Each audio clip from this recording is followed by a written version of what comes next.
Joe apparently has one hill to die on, and I didn't figure out what it was before we started. So now I'm excited to figure out what the hill to die on I haven't had a chance to acclimate. Guys, hello, welcome to the Library of Alexandria. And today, guys, we are going to be discussing book 3 of The Shadow of the Apt, Blood of the Mantis, or Blood of the Mantis, as it is actually titled. So with me, I have 3 amazing booktubers, Andrew and Joe and Pete. You will note a suspicious lack of German scowling, and that is because Klaus's family, they run a pub, and Klaus's family is sick, and when you have a cold in the age of COVID, you can't actually be tending a pub. So he's filling in for them, and so could not make the live show. And Joe very, very kindly agreed to fill in. You will, if you aren't following all of these people, you should be. Joe joined us for the Empire of Black and Gold live show, so now he's back for Blood of the Mantis. So why does the YouTube? Are you serious? I hope not. Mine said this hour. That's weird because we're time travelers. Well, this also says live right now. That's weird. I don't know. That's bizarre. How you doing, Pencil? Yeah, Klaus has bulked up. Looking good, Klaus. Thank you. Guten Tag, Angela. So Angela will have plenty of things to say. And morning, Derry. So let's go ahead and just right off the bat talk about Finish It, Albert. Let's go ahead and talk about just what we thought about, overall thoughts, and then spoiler-free stuff. Like what we thought about the book. Like, I gave it 5 stars. I guarantee you, I liked this book more than anybody else in the Discord, because the discussion is pretty middle of the road for this one. Most everybody kind of felt okay about it, that they liked it. They didn't love it. I hear a lot of stuff about side quests. Hold on, Pantsless. That's weird because my stream said we were live at 11. Why is this stupid YouTube thing? I'm going to look into it while they're talking about it. Anyway, I really liked this one. It did not feel like a side quest to me, and I'll explain why in a minute. But Andrew, also introduce yourself and your channel, and then tell me what your thank you, Pantsless. Yes. What your star rating or overall thoughts were. Well, I am Andrew of the Wizardly Reads, a future regeneration of Alan. That's true. Come back to haunt my past regeneration. And so I review books of the fantasy and sci-fi and sometimes horror variety, since I'm currently reading it. But we're not here to talk about that. I was actually just before we went live was talking Blood of the Mantis, and Alan has already started swaying me to his way of thinking. And I would say right now it could go up or down. I'm about a 4, let's say 4.25, if we're going to have to do a number rating. I pretty much really enjoyed it. I had some thoughts, but as we kind of talk, some of my misunderstandings may get explained. So that's kind of where I'm at. I feel you. Joe? I am not Klaus, as you can see. I'm from Average Joe's Library is my channel. I do mostly sci-fi, fantasy, mystery thriller, a little bit of nonfiction I sprinkle in, and some other just random stuff that I decide to do. I am still thoroughly enjoying this world and thoroughly going through it. I think I have give it a 4-star. I listened to both Klaus's. He actually had a non-spoiler review up that I watched. He made some good points of his own, and then Alan was talking before as well. So I'm being tugged. I'm still strict as a 4. I think definitely some pros and cons, but that's my quick and dirty. I got you. And also, just if you're not following Joe's channel, like, Joe is the guy for Kindle Unlimited books. Like, if you want Kindle Unlimited Rex, go. Like, Joe is the guy. He's gonna let you know what there is, what selection we got on Kindle Unlimited. Oh my gosh, I look like a grandpa like this. Hold on, there we go. I love it. Pete. Hi, I'm Ponderings of Pete. I also talk about fantasy sci-fi, and my a little bit of something else is nonfiction occasionally, because I think that's a trend where it's fantasy sci-fi and a little bit of something else. But that's just random thoughts. Yeah. I like this one better than the last book that we read, which was Dragonfly Falling. I do think that a lot of the flaws of the series came to the forefront for me, at least in this book, but it was still better than Dragonfly Falling. I think there was more like light bulb moments than anything. Go ahead. No, finish. The world building's still amazing. The identity of the book is still what? And the build-up is great, and the payoff was interesting. Yeah. So Dragonfly Falling, like I love Dragonfly Falling, but Dragonfly Falling is exhausting at parts. It is like it again. I assert that it felt like it was 2 books combined, and so this for me, Dragonfly Falling felt like it ended a trilogy, if you will, if it was split into 2 books, and Blood of a Mantis is kind of starting a new one. And so let's talk. We're going to talk about the flaws. Let's talk about the things that we liked first about this book, non-spoiler. And one of the things that I loved about Blood of the Mantis, and that he continues to do, is I am in love with how expansive and huge this world feels. Like, the world building is excellent. Like, this is a huge world. When they're in the like chapter, the prologue or chapter 1, when they're in the Exilsea, and Taki has never heard of Collegium. That is so rare in fantasy books. I didn't realize how rare it was till it happened, where you mention, "Oh, I'm from Collegium," and someone's like, "What? Like, where's that?" But Collegium is like the beacon of the lowlands, of the area we've been in the first 2 books. So when Taki's like, "Yeah, I don't know what that is," I was just like, man, this world is huge. It's like, when I was in Japan, I'm like, yeah, I'm from, the students that I met. I mean, they know Florida because of Disney World, but they don't know all of the states or where they are in freaking America. Like, it's not part of their everyday thing. Like, they understand, oh, it's in the US, but where? Like, many of them, didn't know, the U.S. geography, just like we don't. And my students, friggin' half of my students couldn't answer the question, hey, is Greece in Europe? And they're like, 50% of them knew. So I just like how expansive everything feels, because it really shows how global this war is. And so I am just here for all of the war stuff and the locales. And I thought they were really different. The Exilsea felt very merchant prince, kind of Medici Italy, where it's run by these different like mercantile houses, and there's this weird complex political system, and they say Bella and Sur. And then what's the other? Jarek, is that it? Jackaroo? The skater place that is just the skater place. Yeah, just a shanty town that Jakar, there you go, where everyone is just kind of skulking. What was it? Tanissa says that. It's like if they weren't like hiding, they were skulking or something, where everyone's just kind of like it's just a rogues gallery town. And so I just love the sense of place that we get in all of this. And so that's one thing that endeared me from the very beginning and kind of didn't let go. And this is again still non-spoilers. So before I talk about literally everything that I liked about it, Andrew, what is something that you liked about it? What I kind of like is, which by the way, if you like how global it feels, I'm gonna pitch. You should probably still read Cradle. But I do like how like massive the world is. I also like a lot of the characterizations, just Tynisa and Chaos, and just all of these characters are really like, I'm getting really invested with these characters. I also love the kind of alternate technology and just like how that is used for war.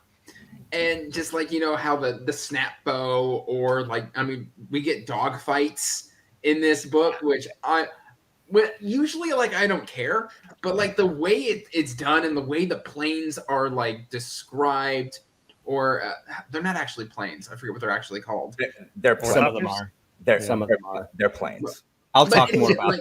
I'll talk basically. more. Yeah. They're orthopters, or what are they called? Fixed wing. Fixed wings. Orthopters or fixed wings. But like the way that technology is described and the way it works is just so The dog fights Cool. are cool. I love the dog fights. Yeah. Oh, that was probably my chef's kiss part. Like I love all of that. Taki, I really like Taki as a new character. Like she's probably my favorite new characters. Joe, what about you?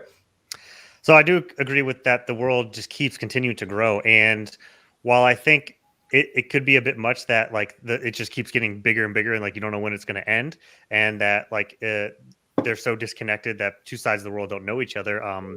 This is something that they do in Ash and Sand series that I loved because I was like they're separated by an ocean, and you don't even know who's on the other side of it until they discover each other. So I love that, and like while it's good to get the world keeps growing, I think if you were to throw this all in the beginning of the series and like even the map in the beginning of the book is different. It's expanded, it's pulled back a little bit more. So that's really cool. This one has the next one has a positive and a negative, but the positive part is that the magic and the art keeps growing. And while in book one, you're like, all right, this Kindon can do this Kindon can do this, and this Kindon can do this. That's what they do. And now we're getting to points where, well, sometimes it's rare, but this Kindon can do this. Yeah. And then this one can also do this. And then there's just these little rare things like that. And I'm just like, okay, that's kind of cool how there's evolution to it, or whether it's because like even actual insect species, they have some similarities and some have crossovers here and there, or even like if you have generations of mixed breeding, maybe that's just a side effect of that. So that's pretty cool how that has evolved. Like how some of the wasps can have the mind link like the nets do. Yeah. And even there's even like the non-apt races. There's one or two that actually can be apt somehow. Yes. So I guess we can't spoil that, but that one character. Yeah. And then like the characters, I like how they have, in book one, I think even through book two, I didn't really care for Stenwald, but now in book three, I'm starting to like him more because of the role that he's assuming. So how there's sort of ebbs and flows, and like Tisman, I was kind of neutral on. He was cool, but it was whatever. Now he's starting to grow a little bit on me. And the last part I will say, and I can't even say it till spoilers, but I'm just going to say bees. And that's it. Dude. Hello, bees. Dude. That was intense. I am confident that is most people's favorite part of this book, because I know it's Angela's or one of Angela's favorite parts. And then I love that part, and we're gonna get to the bees. Yeah. We're gonna get to the bees. Pete, ponderings of plot line. Nice. Dogfights. I love the way he described dogfights. I love the way he was describing the different types of aircraft. Like, I like how he specifically described what type of planes they were. So you have planes, which are fixed wings for this guy. You had ornithopters, and then you had heliopters. But What? Your name? Alan Wald. I'm Spy Master Alan Wald. I like it. But I just loved how he specifically described the planes as more Wright Brothers looking planes, because the propellers were in the back and everything, and they were box wings. And just how he described Takis as like those tiny little wings and then big wings, and just how that like my airplane brain was actually like, oh, that'd be really interesting because that might actually work. They were made of wood. I love that. Yeah, wood and canvas. Yeah. Probably not purely out of wood, because that wouldn't completely work. But that's there's another part of me that's just like, ooh, planes. And sorry, continue. I kind of do agree with Bridget a little bit, because I feel like there's a little bit of I feel like he's getting really, really big, where he's like skipped some filling in parts. Like, I feel like we don't know much about the Spiderlands. I feel like we don't know. We were trying to go more into the Wasp Empire, but now he's going all these different places. And it's getting like, wow, we're going a lot of different places, but we still don't know much about this place, which I feel like we're going into. But I feel like he could have gone more into like the Wasp Empire if he had not gone to Exile Sea, even though I love like Taki and the airplane so much. So, yes. And Bridget, I'm with you. And I think, and I understand that criticism, because especially at the beginning, especially in there's a flashback right at the beginning. It's like you have your prologue, and then it's like 2 months earlier. That felt rushed, especially considering there is a specific thing that we'll talk about when we talk about spoilers that is not addressed, and is my biggest problem with this book. The thing that I dislike the most about this book is that something that should have been a big deal wasn't shown as a big deal. And I'll talk about that in a second. But that lends it to stuff being stuff that felt like it was rushed. This book did feel short considering everything that was going to happen, everything that we thought was going to happen.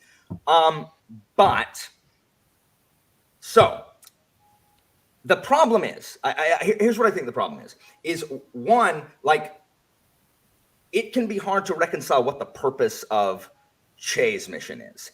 The Excelsior, what's the purpose? Well, the purpose is to find allies. The purpose is to remember the spider, whoever Stinmold's spider ally is like, hey, so there's this spider town that is kind of like, you know, a training ground. It's like baby spider stuff. Like people that get kicked out of actually the Spiderlands, they go here and they, you know, play at spider stuff, but it's on a super low scale. But I've heard like the wasps are headed there. And I can't send any spiders because they'll get caught up in the political crap. So y'all should go and see what's going on and see if we can, you know, turn them and that southern part into allies. That's that purpose. And then the main plot is going to get the box in frickin', you know, in Jarek or whatever. What is that? Who has the book? Is it Jakar or Jarek? I'm pretty sure it's Jakar. Look in the map. Jarek is Malazan. Isker Jarek. My book's over there.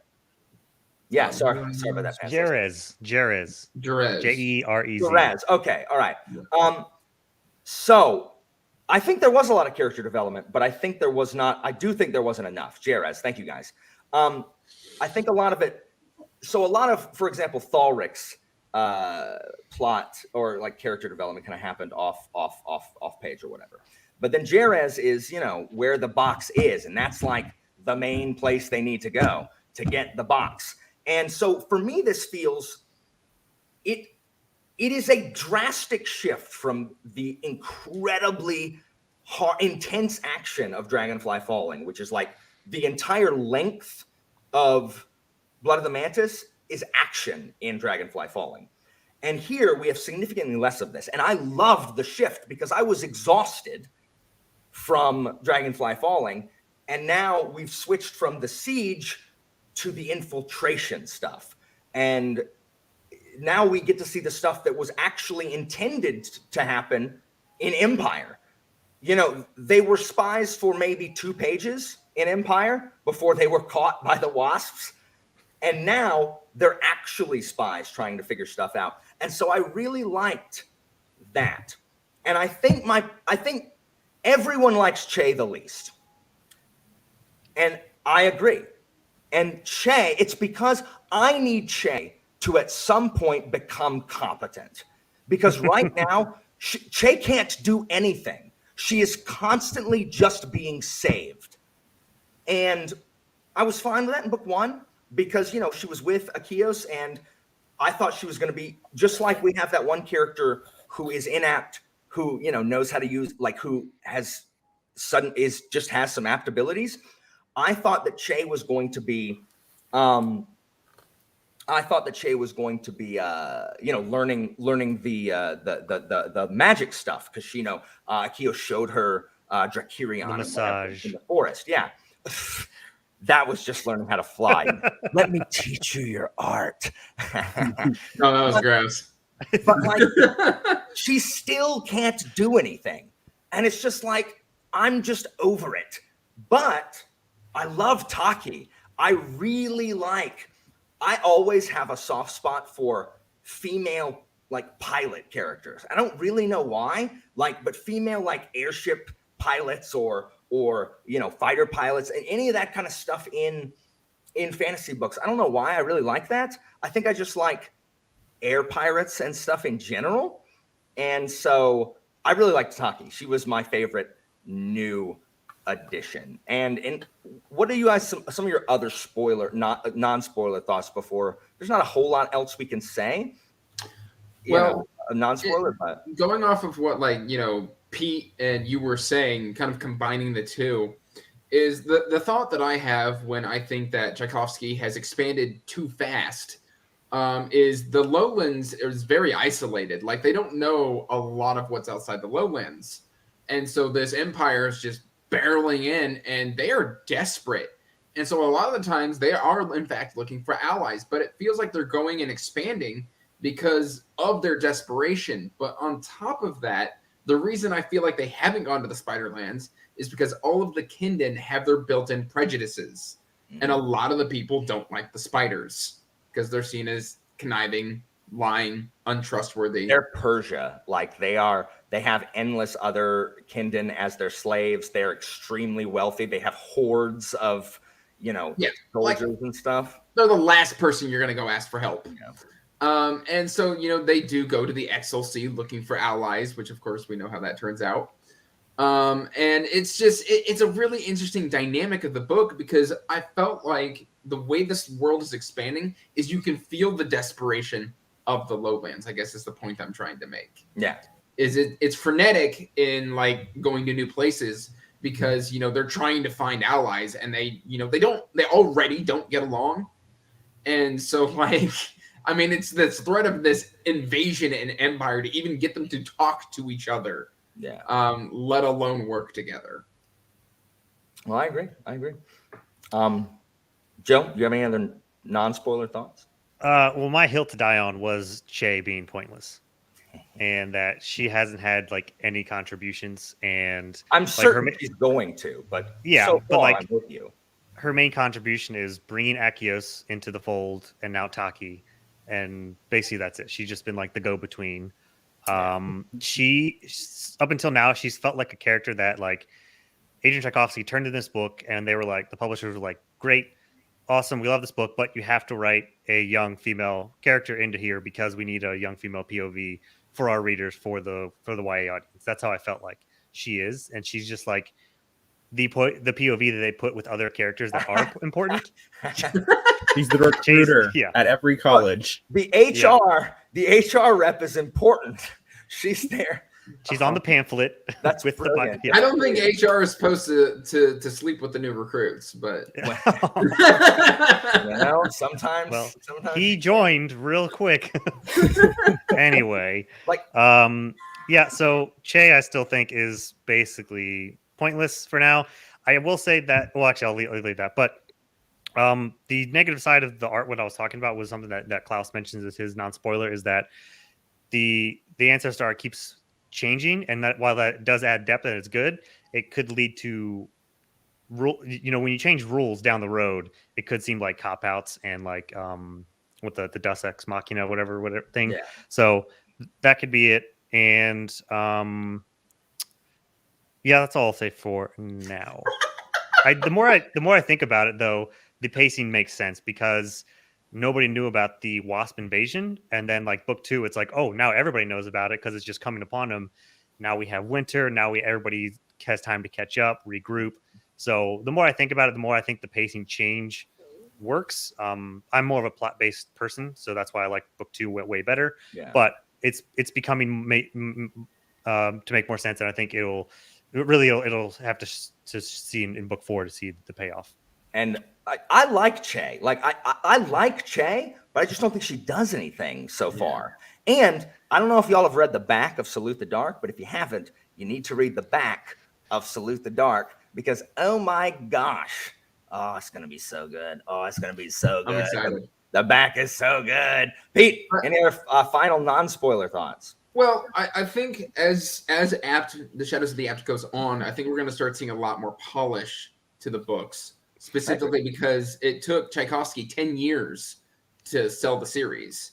And so I think he had the first 4 written before he got the the first 3 to 4 were already written. And so I think if maybe it had been picked up a little earlier, we might have seen a little different. Like he would have gotten a little bit more feedback into Che and be like, hey, maybe you should make her useful in some sort of way. But so I think her character will expand if she sticks around for books 5 through 10. I'm going to talk about Thalric in just a second, Urza. Pete, final non-spoilers? I think this book, like the other 2, lacked identity. Specifically with the identity of the title. Like it all runs together. I think I mentioned this in the Discord once. But heresy. You could literally put every single one of those titles, except for Dragonfly Falling, maybe. But you could switch around these first 3 titles, and it wouldn't make any difference. I disagree. I think like the only reason this one is called Blood of the Mantis is because of one moment. And it's similarly irritating to me because in Malazan, Gardens of the Moon is named similarly. Like there's one moment where somebody tells a story and the name Gardens of the Moon is mentioned once. And that's the title of the book. Yeah, but and movies do that same thing. You're just waiting for them to say the name of the movie. You're like, Harry Potter did that in almost every single book. It's stupid. If I look at a book and I see the title, I'm going to be like, okay, I can see that. And I want it to tie in with themes. I want it to actually mean something. And I feel like Blood of the Mantis doesn't mean anything. I would argue that Tissamon and Tynissa are the main characters of this book. Like I think they're the main characters, especially in the main plot line. So that's the Blood of the Mantis. I didn't feel it. I love Tynissa so much. I love them, but I didn't really feel it. I got you. Like again, I feel like what if we renamed it to this? That would work. Just bee's knees. The bee's knees. Okay. All right. P with the hot takes up in here. All right, let's talk about spoilers. I don't even know where to start. There's so much. Okay, I'm gonna start with the one thing that bothered me a lot. The thing that bothered me the most about this is I was so excited in Dragonfly Falling to see the effect of Totho having gone over to the other side on Stenwald, and we don't get it. We have, like, when they go to the rescue, Che gives him the thing. We don't even see that, her give him the thing. And then in a later chapter, we get one line of, it's the pain of knowing that, Totho did it. And I'm like, that's it? Really? Like, I thought this was going to be a big, moment for Stenwald. And we got nothing. And I was like, Tchaikovsky, did you literally just forget? Did you not think that was a moment we needed? I am still reserving judgment because I do believe that a confrontation is coming between Stenwald and Totho so that maybe I can get it then in person. But I was just like, really? No reaction to the fact that Che saw Totho literally working for the enemy? And I just thought that was a huge missed opportunity. And it was just like, I did not like that. But with the Stenwald chapters, I did like Stenwald's speech when he was like, okay, here's what's going to happen with the snap bow, because I'm a sucker for speeches. Y'all know that. But I like the thematic stuff with how technology changes war. We had a little bit of that in Dragonfly Falling. We had a lot of that in Dragonfly Falling. And here it's like, you can't put the genie back in the bottle. Once something's gotten out, like Stenwald's like, well, I can't have the snap bow not exist. Like that, we're past that. So now it's, what can I do to minimize the evil done with this? And so I really liked that. I mean, Stenwald only had a couple chapters, and so I actually really liked the Stenwald chapters in this book. And the assassination of the queen, I thought was freaking, I was like, you really, what? I thought that was what I'm gonna die on. Oh my God. You didn't like that? I hated it. I hated it. Why? All right, Andrew, why? Why was the assassination of the queen bad?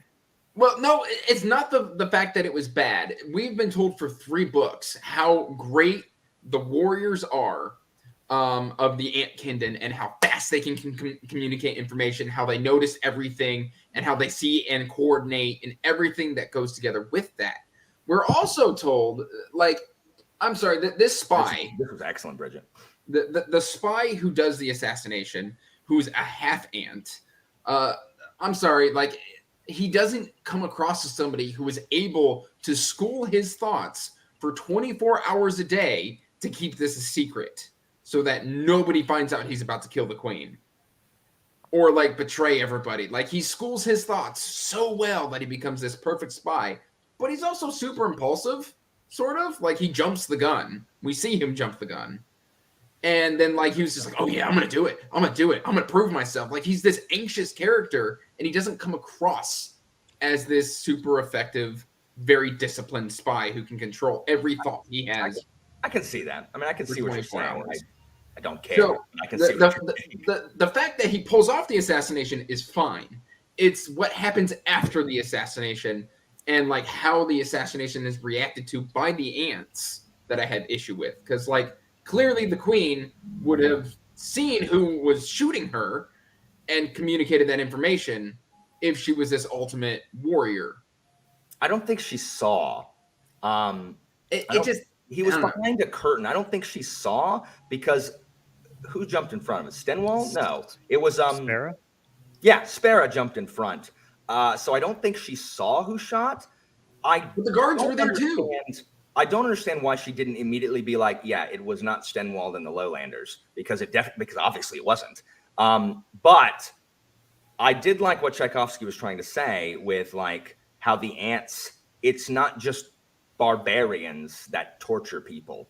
It's also civilized nations, and it's very methodical. Like the ants beat the crap out of Sparrow very mechanically because they're efficient. Like the ants are efficient. And so, no, I get what you're saying. Like the guy he seemed like he was tweaking on drugs. Like to me, he felt like a drug addict. Because he's just like, am I gonna shoot her today? Am I gonna shoot her today? You know, or whatever. So I can see how that would be hard to swallow. That he schooled his thoughts perfectly so that they never found out. I thought I don't see how he got the position in the throne room that he did. I think he was already there. I don't really know. We talked about this a little right before we went live. Stenwald isn't a spy. Stenwald he's too big and like bumbling. Like Stenwald is the spy master. He's like the head of the CIA. He doesn't go out in the field to spy. He trains and sends other spies out. Because Stenwald's a bad spy. He's too prone to speeches. He'll be like, he's got a deep conscience. Yeah, he'll be spying, and then he'll see something he needs to address, and then he'll mount a platform and be like, "Ladies and gentlemen, I am from the lowlands." So he sucks at it, but he's good at finding people. How is that possible, though, if their minds are connected? I would need to go back and look. Hold on. It struck me as with the flies coming through. Yeah. Go ahead, Pete. It struck me as just too contrived, especially like the folding off his mind part. I have specific, I don't know if you want to call them scars with the whole folding off the mind thing. The queen can do it. No. From external Wizard's First Rule weirdness, where, hi, I can disregard trauma by folding off my mind. That's so whenever, it's super, super dumb. I'm sorry if anybody loves Wizard's First Rule, but I don't. I've only read it 3 times, but that's fine. Yeah, I thought you were the one. But so whenever I see that phrase, I kind of get like, because it's just such a weird I see that as a contrivance in almost every time I ever see it in a book. Well, it is established the ants can't hear every thought of every ant. Like they can't. They do have like mind link, but every ant doesn't hear everything. That would be chaos, and no one could ever give orders in anything. So we have to accept it as fact that some thoughts can be blocked off, because otherwise it's the realistic portrayal of what happens to people who get the power of reading minds, where they can't shut it off and they can literally hear everybody's thought all the time. That would drive someone insane. And it would be impossible for the ants to do anything if they literally heard every thought. So I think they are all trained or innately born with some ability to not have every thought be in the link. I think it's like a radio frequency. Yeah, for me, it feels more like a pneumatic tube system, like in an old-timey mail office. Like, you send the, or whatever. But they're also not technically human because they are Kindin. And so we know that every single Kindin has a specific kind of characteristic and or trait. Yeah. And so, I mean, like all of the ant Kindin could just, because when we're in their cities, we are told how quiet they are. Mm-hmm. Because everybody's just talking via thought. Mm-hmm. And so, like, I mean, I'm sorry, even if I could talk mind to mind, I wouldn't shut up. Well, that's because you weren't born with a mind link to everybody. If I all of a sudden could talk mind to mind too, I would still run my mouth because that would be so weird. It's nothing but awkward silence forever. I agree. So I don't know. I feel like it's because Adrian Tchaikovsky, he's inhabited a world, or he's built a world inhabited by non-humans, essentially. Like I would view these people as mutants or something like that. Like they're not technically human. They're Kindin, and they may be humanoid and mostly human, but they aren't human, and so that's something that I think we also have to keep in mind. I get it. Again, it's I mean, it's a criticism, like, and I'm not saying it's invalid. Like, it just didn't bother me. Yeah. But hold on. Yeah, it's just, I don't know. He doesn't fully explain it, which I appreciate. Like, I don't need everything to have Sanderson level, explanations of how it works. Yes, Thundercats with bugs. This is how I think about it too. Cats are wrong. Okay. I couldn't help it. So I want to move on from the ant stuff because that was such a minor part. Though I love Stenwald, like that moral dilemma he's facing. Like, what do we do about the freaking snap? Signing of the treaty was cool. Well, it was, because that's the best solution. But I also I love that Tchaikovsky always acknowledges, like, he doesn't, like, Stenwald is flawed. Like, there's so many things wrong with Stenwald, not the least of which is he's freaking still with his student, which is weird. But the fact that Stenwald knows that treaty is worth exactly the cost of the paper it's printed on, he's like, which of them is going to break it first? He knows that they're not going to abide by it because eventually the temptation is going to be too much. We're going to get, Angela, we're going to get there. But before we talk about the mosquito stuff, which we'll talk about in a second, before we start trashing things, let's talk about, yes, I have that quote, Niru. I have that quote. Progress is made by the improvement of people, not the improvement of machines. Yes, I agree. I wrote that quote down. I loved it so much, from Stenwald. Let's talk about, I agree. She was never his student. She was really just someone ingratiating, and he, she traveled around and talked. But let's talk about how freaking awesome the bee rebellion was.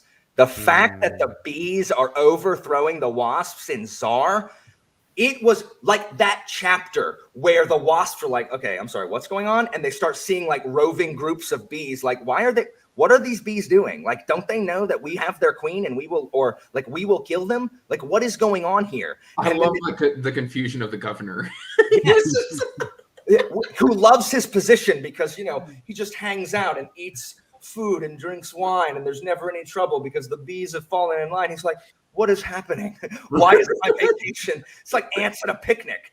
But I just like that, like, it was really well done how all of a sudden these pockets of bees start appearing and the wasps are like, I'm sorry, what's going on? And then he runs into the crowd of hundreds of people, like, just standing there, like, hitting their spiked bats into their hands. And it was just so good. I thought that chapter was excellently done. So well done. I am so excited to see what's going to happen in Tsar. What I didn't understand from that perspective is I like the whole rebellion. I didn't understand, like, if the queen was going to do, if we're full spoilers now, right? Yeah. Yes. If she was going to off herself, I don't understand why she slept so enthusiastically with the Wasp Emperor first. Because that was kind of weird. She wanted to throw off suspicion. Like, I think she wanted to, like, make him, like, I don't know, like, wear him out or something. I don't know. Or I don't know. Like, if you were gonna do it anyway, like, who knows? I don't. You can tell it was already in her mind though as she was approaching, because he even said that she was acting differently. Yeah. So I don't know what the motivation maybe it was done was. to show that she was just kind of accepting her fate or something like that. Yeah, and it's possible. Well, sorry, go ahead. Blame it on the mind control, because she was being that was something that was planted by the mosquito, right? That's what I was thinking. Unless it was like the mosquito that put it in your mind, because that was part of his. Possible. Yeah, because why hadn't she killed herself before? That would have been the answer before. So obviously, and also she's not supposed to have anything that she could do that with. That's why the Emperor's like, how did she get something to kill herself with? And then he's like, okay, all those people are going to die. Joe, you were the one that mentioned the bees first. What were your thoughts on the bee stuff? So I said this in book one. I think it was book one. Right when the bees were first introduced, nothing was said about their art. Like they weren't even using their art; they were just apt. And I was like, I want some kamikaze bees because that's basically what when a bee stings you, it dies. And I think like the art of the bees is like really is going to be really interesting to see what what it actually is. But they kind of like shot. So what I think is that their skin heats up and like their entire body becomes a sting. So whatever they touch might burn. I don't know if it's their hands, but I don't know if they actually burn out from within. And that's because like if a bee stings you, then it dies. So yeah. But then they have like these knuckles, like these bone knuckles things I saw too, which was kind of weird or crazy. I don't know if they're like a Wolverine situation or like they just break off or what. But that was definitely awesome, and just the uprising is super cool. And then the I'm not sure if the princess like escaped or like sacrificed herself to kill. I think she's with the rebels. She escaped. Okay, yeah. So bees, it was just really awesome that would happen. And then how they were commenting on like, yeah, you know, the bees are docile, but they were terrible to take over in the first place. Yeah. So the fact that there's now this cancer from the center of their empire, and I think that's going to be part of their undoing going forward. Yeah, because Czar is close to Capitalis. I think that's the name of the Capitas. Yeah, Capitas. Thank you. And I also love the fact that like I love Totho's couple of chapters where one, I'm fairly certain the big fans are because Drefos has built a bioweapon. And I was thinking that too. What? Yeah, I was thinking that too. A poison bioweapon. And that the fans are to blow the. And I love that Drefos is insane. Bug bomb. He doesn't care about anything other than the science. He's like, whatever, move the tech forward. Let's go. And him getting called to the freaking cat. He's like, what? Like, what? I don't have time for this. I don't have time for this. But I am really excited to see Kazat's confliction with, because they're going to Czar to bring down the bees. So it's gonna be I don't know. It's gonna be the Hornet Kindon were like the dive bombers and they were from the mountains. Yeah, they just like went crazy. They're the barbarian wasp. Yeah, Matt. It did seem like, you know. But yeah, I don't know. I'm excited to see what happens to the bees in the. I think we're gonna see like maybe like whatever we get in the next book from the bees is the last we're gonna see from the bees. You think so? Unless because I think the way that he does this thing where he's describing all of the world in terms of the war. I think we're gonna see Tothos use his bioweapon on the bees, and then we're not gonna see the bees again because they're gonna all be dead. I'm expecting the Wasp Empire to finally fall and salute the dark. We'll get predictions at the end. We'll get to predictions at the end. But what did y'all think about the Spider City underneath the water and the exo? The underwater beetles and the underwater spider. I thought that was cool. I mean, we didn't. There were spiders in that city. I thought it was. Yes. So the girl is a spider, and the guy chasing her is a beetle. So they're like white. Well, that's so funny enough. Like a year ago, I was randomly watching National Geographic because we were in a hotel or whatever, and they had a segment on like deadliest predators and stuff. And there's a spider that creates an air bubble around itself and goes underwater and creates air pockets underwater, and that's where the spider lives. So that's actually legit. Real? That's what the spider girl was doing. She was creating an air bubble around herself and diving under, and that's how they have the air pockets. So that's actually legit. Makes that way cooler. And we know that they were originally spider cities, but the apt have taken over. So the beetles have like taken over. That's so cool, Joe. Thank you. Really happy. Yeah. Holy crap. Which just shows the degree of how there's a set Kindon, but even within the same, they do different things. I think they've hinted at like a red ant doing something else and whatnot. So like even different spiders have certain ancestor art that they can. Yeah, we saw the fire ants in Dragonfly Falling. They came with the spider, and they're like bronze colored and they have some kind of their own little power. I think they'll have some sort of poison power or something. That just like so freaking cool. Did anybody else have issue with like the soft magic? Okay, yes, Angela. She's going to talk. She has plenty to say about it. Watch the comments. Oh. So, okay, Thalric, real Watch quick it. before we get to that. Yeah, Thalric. I have So, someone people in. think that Thalric have changed.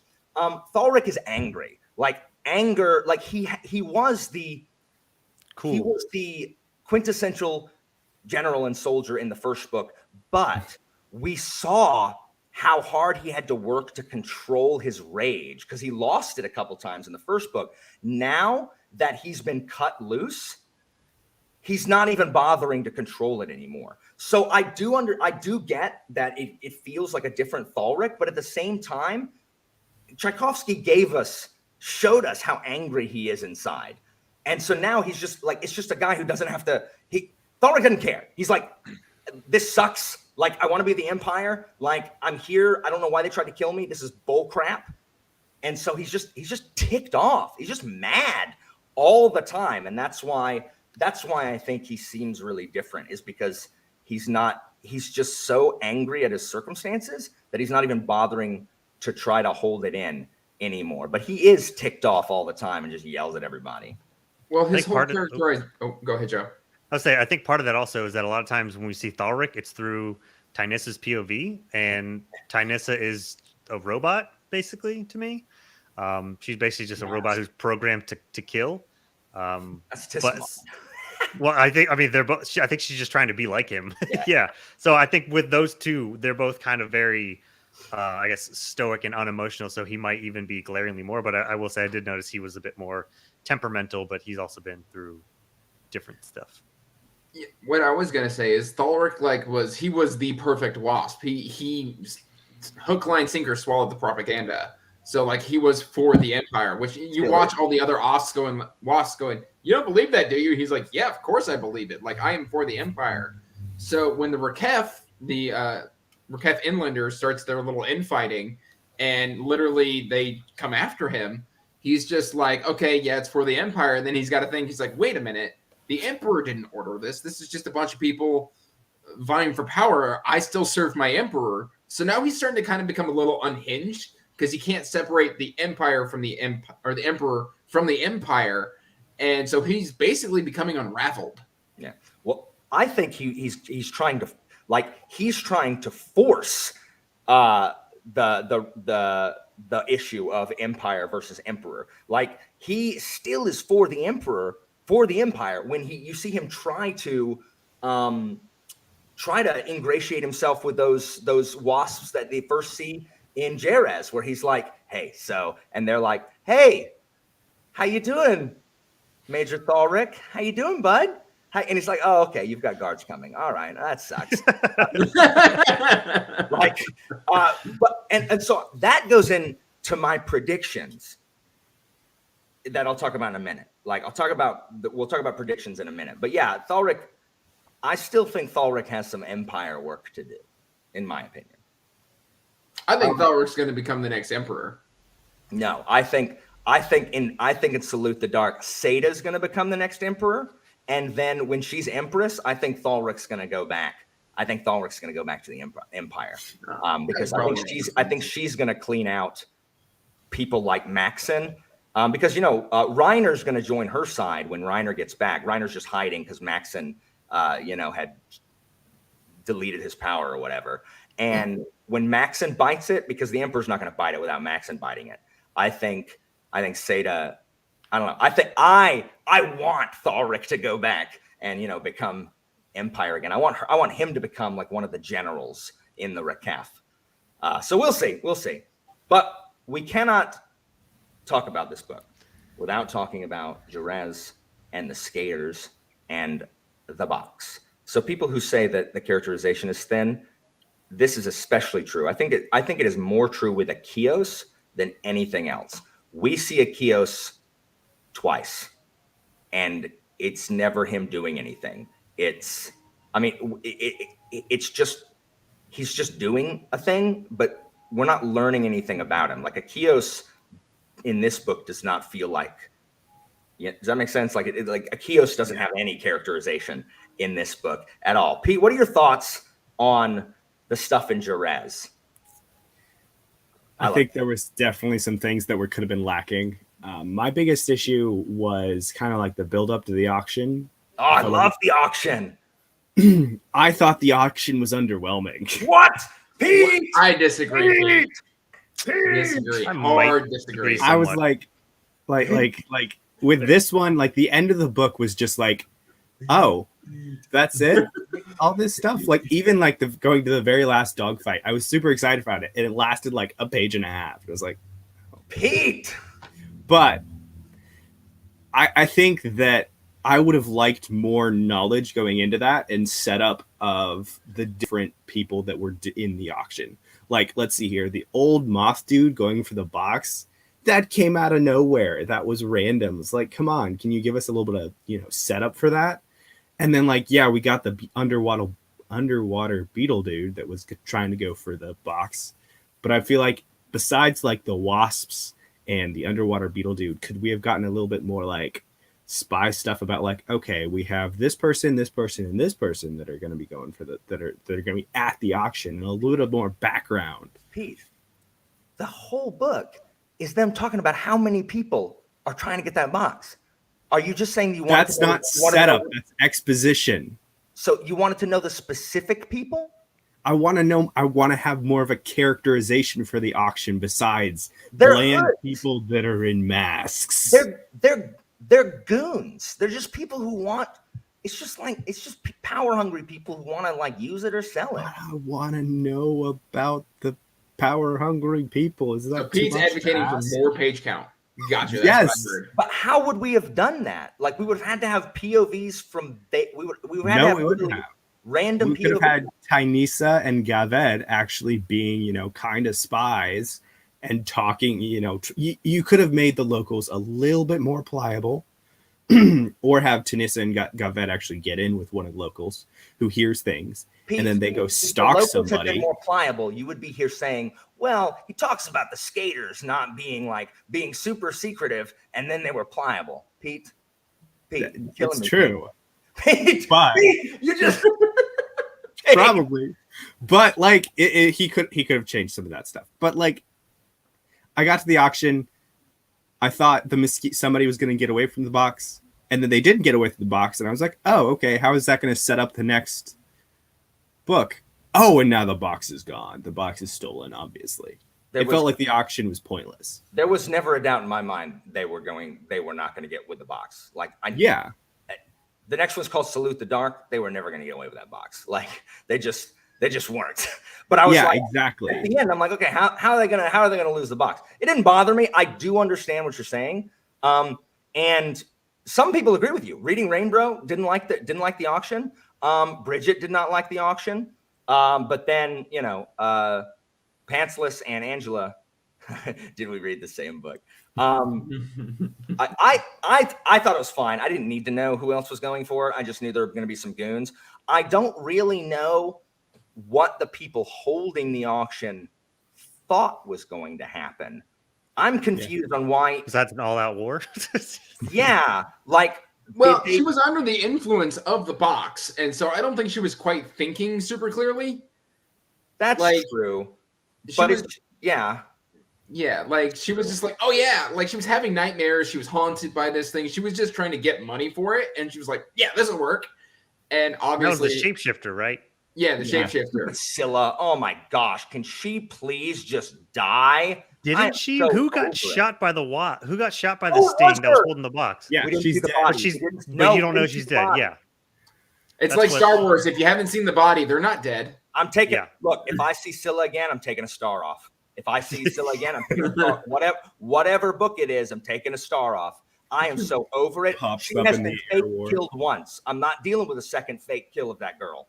I am over Scylla and her dumb shape change power.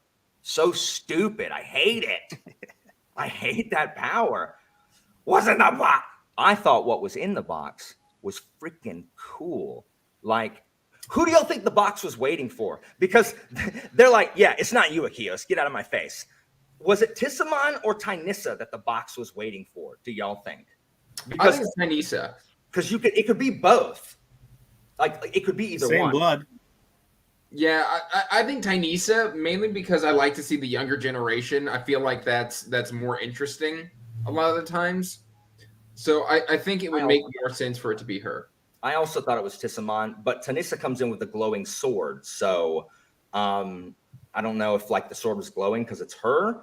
I don't know. What did y'all think? Joe, what did you think of the inside the box? I have no idea. I that whole part like came so fast, and I was kind of confused as to what the heck was going on and who was Same. who. I And think like it's supposed to be. the other moth that came in too, I was just like, I don't even remember who this person was.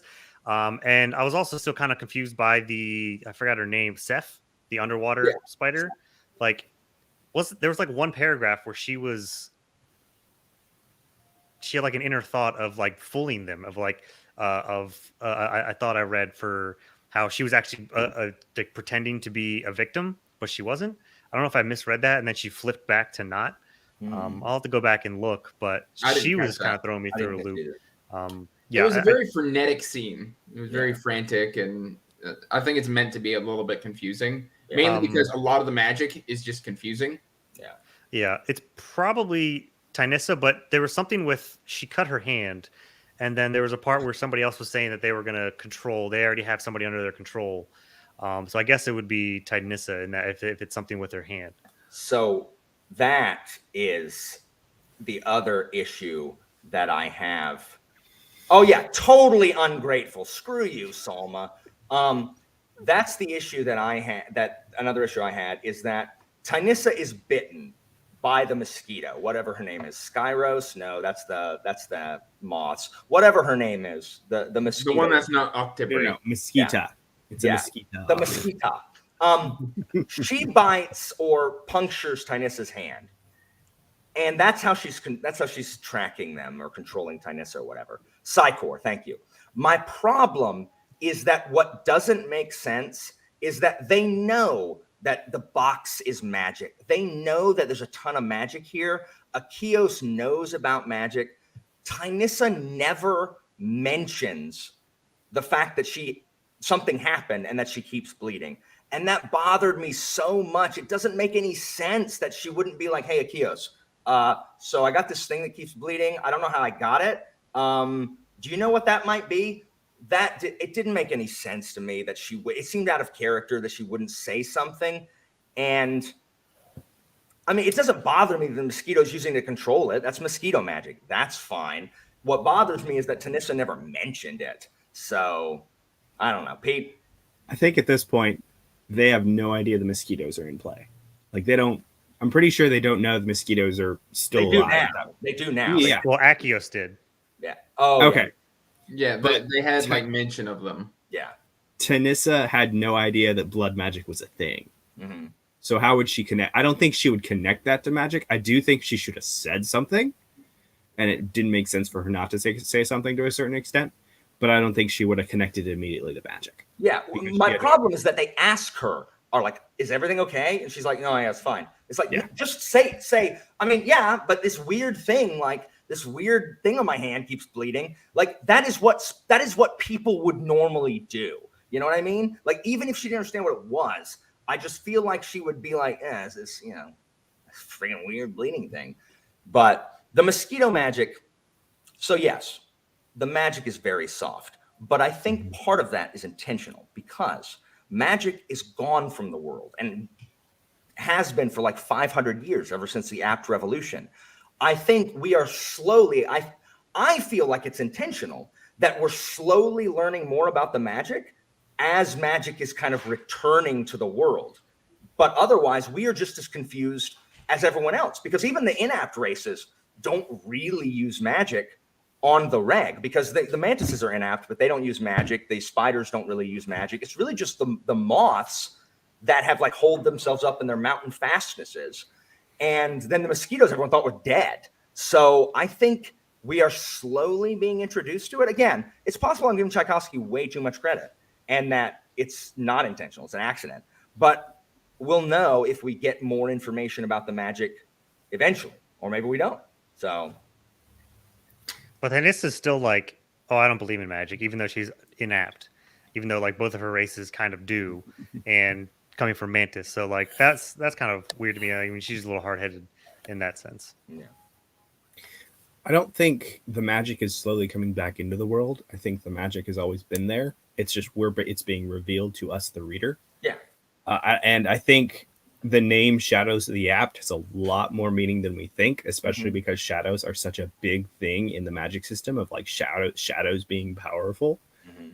That like that name has a lot more meaning than we think. Yeah.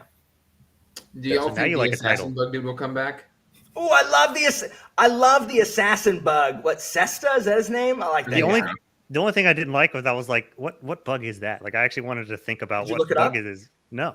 Google I didn't know it. They Google actually it. are a thing? Okay. Yeah. I did that with mole crickets. I didn't do it with the assassin bug. Yeah. Yeah, It's a legit thing. It's a legitimate bug. Yeah. He's so cool. Look it up right now. Yeah. I want the freaking Centipede Empire to come back. Yes. Every book they've hinted at it at the very end. Oh, then we'll talk about those centipedes or remember those days of the centipedes? Like, yes, bring them back. Where are they? The Slug Empire. Yes. Beaten by salt. Are they going to be? So I don't like mind control stuff the same reason that I don't like shape changing, because it's too powerful. So, I mean, it does bother me, the mosquitoes' magic, but the mosquitoes are powerful. But they do have a weakness. And I forgot her name already. Psychor. Psychor does comment that the mosquitoes don't get directly involved with anything because they're physically frail. And the reason that they're hiding and don't want to reveal themselves is because, one, the assassin bugs rose up against them and the assassin bugs killed them, and the mantises killed them. Like the spiders used like the mantises, the moths hate the mosquitoes, and they use the mantises as kind of their military arm, their, physical wet work arm. And so the mantises killed all the mosquitoes, and the ones that they didn't, the assassin bugs went after. And so the mosquitoes are reluctant to get involved in anything personally because they are so weak physically. And so I did like that. Like there is a reason on why they're all very like skulking in the shadows kind of thing. Hold on. Yeah, I like the assassin bug. Seal of the worm. I get that. Anyway, Get the slug. So, but yeah. So predictions going forward. I said mine. I think Sada's going to be the Empress at the end of this book, and I think the box thing's going to wrap up, but the Empire's going to continue under Sada. And I think, and I hope. I'm really just saying things I hope. Thalric is going to go back to Emperor. So. Well, I do think that the Emperor will finally die in the next book, and that his sister will probably inherit or take over. But I'm curious to see if the Wasps will pull back to restructure under an Empress, because that's never happened in the length of their empire. It's always been emperors. Yeah. Even though she has gone on record and said like, "Hey, I don't know if I would do anything different than my brother did." Yeah. Just because that's who we are. But at the same time, then, we've got all these new relationships and treaties and things. So there's a lot that can happen. There's still so much. And we haven't been to the Spiderlands yet. Yeah, we haven't been to the Spiderlands or really outside of the Lowlands all that much. Other than the Exilsea. Yeah, other than the Exilsea. So I'm curious to see what happens. I don't have any hard predictions just because everything that, I think is going to happen is probably wrong. I think you and we are at least in agreement. I think most of us here are in agreement that the Emperor doesn't survive Salute the Dark. I think I don't know. Joe, what do you think? Do you think the Emperor survives Salute the Dark? I don't think he can. I mean, there's too much buildup of him to not, and the fact that he has been chasing immortality kind of proves that he's destined to fall. Because it might even be his downfall, to where he's craving this so much that it's what ends up killing him in the first place. I think it would be hilarious and a complete reversal of expectations if Tchaikovsky has the Emperor find out about his sister and he kills her. I would be like, whoa, way to fake me out, Tchaikovsky. Especially because nobody dies. Yeah. Oh, well, I mean, there is a certain amount of plot armor. We have had plot armor bothers me less than most people. Again, because I don't mind people surviving, though I like it better than like fake out deaths. Like I don't like it when someone tries to pretend that they're dead and then they're not. Like that's why the Scylla thing makes me mad. But I don't mind that they don't die. I would mind more if it's like, oh, they're dead, but then like they bring them back. Like I don't like that at all. So plot armor doesn't bother me, but fake out deaths do.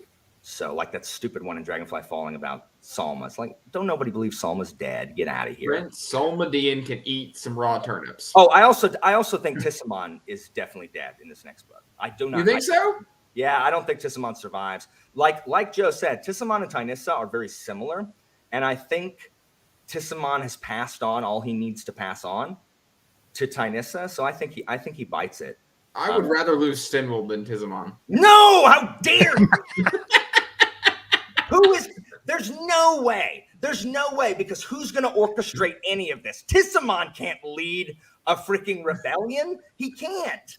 Like Stenwald is too necessary. And until we find someone who can replace Stenwald, maybe Che. Until there is someone competent enough to replace Stenwald, I don't think we're going to lose him. So I like Tissamon. I just like Tissamon also. I like the name Tissamon. I think it's an awesome. Yeah, I agree. I like Taki too. I hope Taki. I hope she comes back. Yeah, same. Pete. I think so. I have two or three. Reading Rainbow. He was, he couldn't do everything he wanted to because of his injury. I mean, he got healed. He got healed by the power of love. No, he didn't. Dhalric has the freaking wound to his eye that still hurts. I missed the name. I thought you were talking about Salma for a second. No, sorry. Salma's dumb. I like Salma more than most people. But Totho and the Bees. I think that what I want to happen is I want Totho and Dreyfus to have a disagreement, and Totho and his bee lover go and join the bee rebellion. That may happen in this next book. I don't think it's going to happen because I think Dreyfus is going to wipe out the bees with his biological weapon. Man, and then Totho is going to be forced to kill him. Genocide. I do. It's setting it up for genocide, guys. Maybe. We'll see. Oh, Felice. Yeah, I really like Felice, but that continues to wane as she continues to do nothing. So I'm going to need Tchaikovsky to unleash Felice. I don't know if she's just being prepared to be unleashed in like the back half of the series. Like she's here, and after Salute the Dark, she's going to have something to do. But she is awesome, and I need her to do something. So, because currently she's just like, whatever. I don't even remember her. Like I'm Dragonfly. That Tissamon fights. She's the Dragonfly. Oh, she's the okay. Ulrich killed her children, and then she was being taken care of in a for the royal family, and she killed her family. And then she lost it and killed everybody in the psych ward. She's being followed around by her spider doc. I forgot her name. Oh, she's awesome, but I need her. She is cool because she's not doing anything right now. So we'll see. She and Tissamon are falling in love. Or Tissamon's falling in love. I mean, I think Tissamon just doesn't understand. I think Tissamon just really respects Felice because no one has ever come that close to beating him in a duel, ever. And it's been a long time, it's been 20 years since he was with Atrissa, I guess. So I know we know Angela. Angela despises it. She wants Tissamon to die alone and miserable because she hates Tissamon. In fact, what? She actually told me in a Voxer Salma is her favorite character, and that's why she didn't like this book as much. She gave it 3 stars, the lowest, because it didn't have enough Salma in it. And which I get. I mean, I understand if you like Salma, he's not in this book. So, Angela, you're just wrong. Yeah, I mean, I agree. Love it. First blade cross. I think she's wrong too. I need the butterfly magic to be explained because it's just it's too powerful. But hopefully we'll get that eventually. But anyway, guys, I have one more thing that I want. Please. Oh, go ahead. Taki had that group of flyers. Yes, the Freedom Flyers. The Freedom Flyers. I love that, and I want to see more of that. That's all. I bet we do. Because I'm done. It's the like Air War. Remember us. Don't forget about us. I will be continuing the series after Salute the Dark. Same. I don't know if you know what? Channel read along or not, I will be continuing. So as long as there are still people who have BookTube channels who are continuing with the series, I will continue to have live shows about them until literally there are 3 people watching on Seal of the Worm, because we're made it a 10 book. I like it way too much. Like, I understand the criticism everybody have, but I like it way too much to give up on it. I don't know what it is, but these books have just endeared themselves to me, and I love them. So I'm going to 5 and 6 on pre-order for this edition. Nice. Oh yeah, because they're being dropped. Yeah. Well, the good thing is the read along kind of times with the drop. 5 and 6 release on November 2nd. Nice. But anyway, Joe, thank you so much for filling in. We really appreciate I did my best Klaus impression. Yeah. No, you need to work on that anger. No, we didn't need Klaus. We didn't need Klaus mucking everything up and being all mad. Nice. Yeah, every time I see a bug now. I've got a praying mantis that has been perched on the outside of my office window in my house for the last week, preparing me for this. Yeah. I'm not even kidding. You say hi, Tisman, every day. Yeah, I've named him Tizamon. Anitha, you have a BookTube channel, so maybe we can get you on one of these shows. I do think eventually through the series that it's going to go from the Wasps expanding to their halting to they just have their own Wasp Nation, to then it's going to eventually turn into, because we have so many books left, and I think I said this in the after the first book, but it's going to be apt versus the art people. So the magic versus the technology. Because the technology is growing so much, and then now you have the shadow power. So I think these two are going to come together, and I don't know if they're going to have to devise a new box to contain it, and that might be the shadow of the apt. I can't wait to see what happens. I don't know. I hope that Tchaikovsky kills off some of our mains. I mean, they might live for a long time, but we'll see. Salma needs to die. Salma's dumb. No, I want the Mercers to continue. I do like the mercenaries. Continue just without stupid Salma. Salma's dumb. Salma has so much potential that has been wasted so far. I want to know the cockroaches' art. They sing. That's their art. They sing. The bards. Yeah, they're bards. I want their art to be they're just indestructible. Like, they lose a leg and they're just no, I'm good, and they just don't die. Maybe they're not put a flesh wound. Bioweapon. Yeah, exactly. They're just straight Black Knight. You just accidentally find out that they're immune to the bioweapon. Nice. Exactly. They move in. And then what's her face? The butterfly, Dragon's Pride or whatever her name is. She has to devise a vaccine with the cockroach blood. I just think she needs to die. So I don't like the fact, because I get confused because they keep changing her name. Her name is prized by dragons. So, anyway, guys, thank you in the chat. Thank you so much for joining us. Tune in next month, in November for a Salute the Dark. For some Salute the Dark live show. We'll see how this arc ends up. So Andrew, Joe, Pete, thank you guys so much for joining us. Guys, if you're not following these wonderful people, please make sure that you do. And we will be, we talked about this book way more than I thought we were going to. This is the shortest one. There's just a ton to say. It's all over. It's everywhere. It's just so big. Anyway, everyone have a great rest of your Saturday, and we'll talk to you later. All right.